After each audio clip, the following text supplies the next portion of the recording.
দাড়ি টুপি জুব্বা কুব্বা হাত মোজা পাও মোজা বরকা এগিনা কোনোদিন শরীয়ত নয়।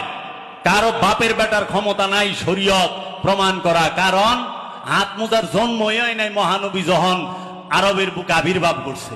570 হাত মোজা কি মোল্লার বাপে বানাইছে? হ্যাঁ, এই যে বরকা হিজাব কই পাবি 570 সালে? 570 সালে তো মানুষের গোয়ার কাপড়িয়া ছিল না।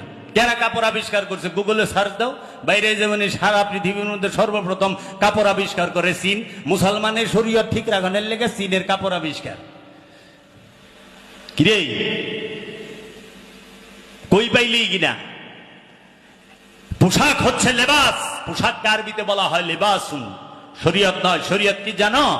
শরীয়ত হচ্ছে রসুলের ইত্তেবা করা। শরীয়ত কি জানো? শরীয়ত হচ্ছে রসুলের কণ্ঠের উপরে উচ্চ স্বরে কথা না বলা। শরীয়ত হচ্ছে রসুলের ঘরে দস্তক না দেওয়া। শরীয়ত হচ্ছে রসুলকে সব সময় খাইতে লইতে উঠতে বসতে চলতে ফিরতে সব সময় অনুসরণ করা, অনুকরণ না।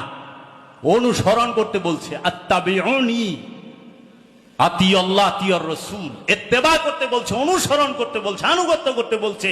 আপনারা অনুসরণ আনুগত্য ছাইরা দিয়া অনুকরণ লাগায় দিয়েছেন। রাসূল সাল্লাল্লাহু আলাইহি ওয়াসাল্লাম তিনি দাড়ি রেখেছেন এক মুষ্ট, আমরা